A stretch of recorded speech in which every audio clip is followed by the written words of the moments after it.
co-founder of American Veterans for Ukraine. Paul Reichhoff's here. Julian, take me through the reporting.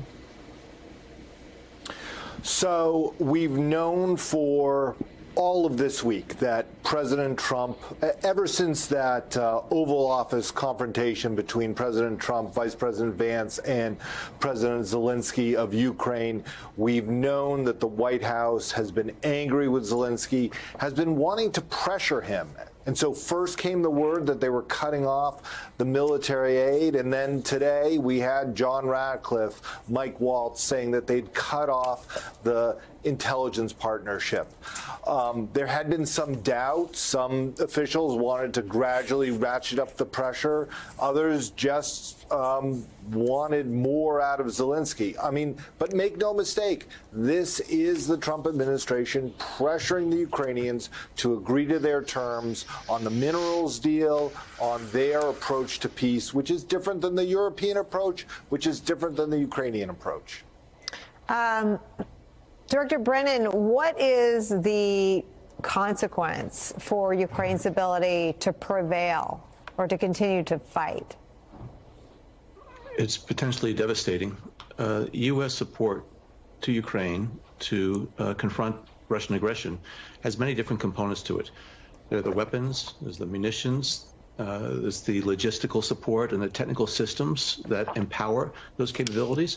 There's also military advice and guidance, and then there's intelligence. Intelligence is the lifeblood that gives all of those other components the capability to push back against the Russians. And so if you take away the intelligence, you're making the weapons, the capabilities, the munitions, technical systems, and other types of things enfeebled by taking that away. And so over the past, over a decade, the United States has been providing support to Ukraine to be able to build up its capabilities, but to, again, infuse their capabilities with the intelligence that we're able to obtain. And I must point out, this is not a one-way street. Over the past decade, the Ukrainians have provided a lot of intelligence to us, giving us insights about what Russian capabilities are. And so therefore, this extortionist approach to trying to get Zelensky to basically fold to the Trump administration's, wishes as far as some type of peace arrangement that looks more like a surrender, the way that Trump is talking about Putin and Russia. This using intelligence as that lever really is unconscionable. It's appalling. It's not surprising, though, in light of the fact that this is what the Trump administration does by threatening, by intimidating, but now also taking action to take away that intelligence feed that the Ukrainians rely on so heavily. John, can the Europeans replace or fill the gap, or is the American intelligence product the more superior asset for a country like Ukraine at war with Russia? Well, the U.S. intelligence community has by far the greatest capabilities, the most extensive and in-depth and accurate intelligence that's provided to the Ukrainians. Now, our NATO partners and other European countries provide intelligence to the Ukrainians, but it falls far short of what the United States is able to provide, because we are basically, again, the leading intelligence community. And therefore, I think the Europeans will try to make up some. They can make up some. But if you pull out the plug of U.S. intelligence, it's going to make a lot of these capabilities and systems go dark. It's not going to allow the Ukrainians to know the next Russian military operation or drone strike or missile strike. It's going to lead to civilian deaths. It's going to lead to more casualties on the part of the Ukrainians, because it's the Ukrainian military that relies on that intelligence to be able to allow it to understand how to confront and deal and counter the next wave of Russian aggression. I mean, Julian, how does the CIA simply turn off an alliance like this on the battlefield in terms of intelligence? I mean, that is a great question. It's really hard, right? This is relationships. This is relationships that CIA officers have built up over months with Ukrainians, that the Ukrainian intelligence officers that they know well, that they trust, that they have trained up, right?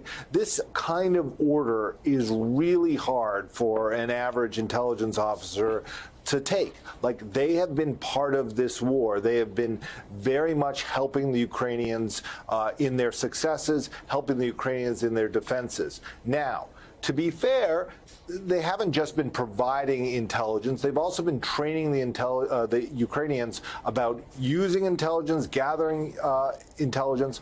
So the Ukrainians are in a much better position today to use what Europe has given them, to use what they can collect themselves. Now, nothing is going to, as John pointed out, replace America's network of satellites, signals intelligence, human networks, but they have been trained well. But you're right, this is going to be enormously difficult. And I think a lot of CIA officers are likely hoping that this is only a temporary pause, that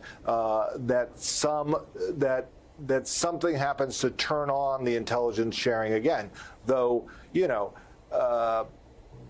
Democrats did not like President Trump's speech to Congress last night, with one top lawmaker naming it the worst speech by a president to a joint session and calling Donald Trump, quote, delusional. That member of Congress joins us now, Senator Mark Warner, the top Democrat on the Intelligence Committee and a member of the Budget Committee. I want to start, Senator, first of all, thank you for being with us. Thanks, but I want to start with a little bit of news that we're reporting out about the VA. There is a planned staff cut, tens of thousands that were hired under President Biden at the VA could be losing their jobs. They're mostly going to be VA healthcare workers. What is your reaction? My reaction is more of the same from an administration that's clearly run amok. You know, I was on last Friday, I was at a new healthcare center in Fredericksburg, Virginia. I worked on it for 10 years. Beautiful new building. Only a third staffed. Who's going to go want to work for the VA at this point when we've already seen a couple thousand cuts? And this comes from a president who says he's going to stand with veterans? Baloney.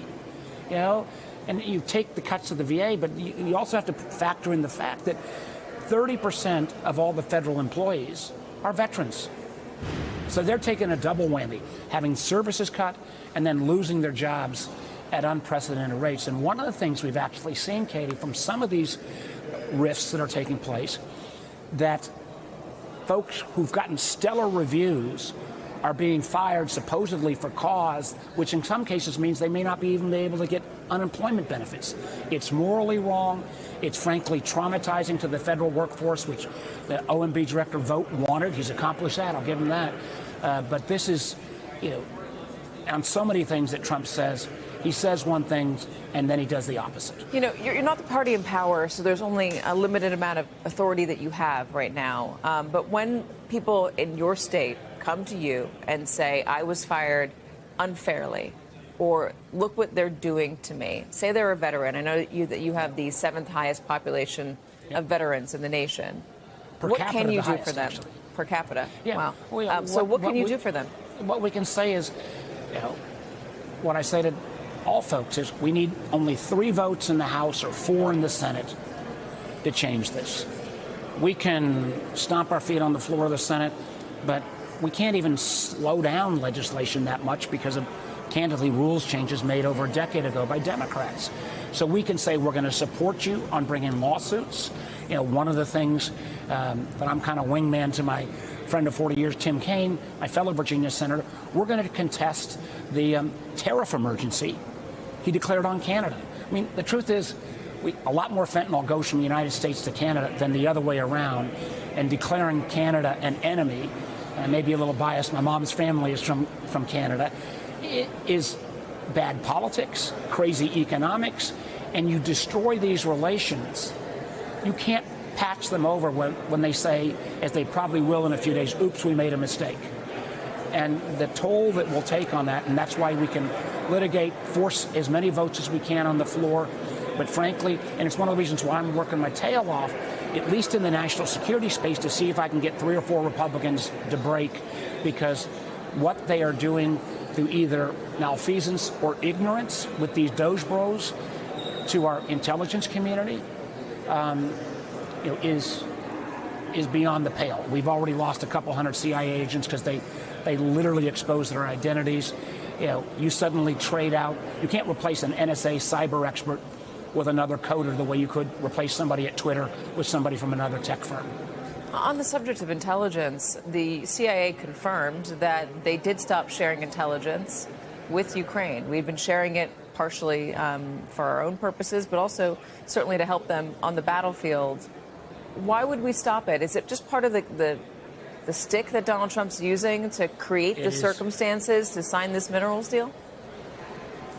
There is no geopolitical or American strategic reason for stopping military or particularly intelligence aid.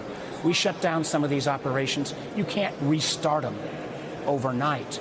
And what's remarkable is, you had the United States voting the other day in the UN with Russia, North Korea, Iran, Nicaragua, kind of the bad guys who we've all grown up to believe. He is now siding with the ultimate bad guy in Putin. He's giving Xi, I think, a green light on Taiwan.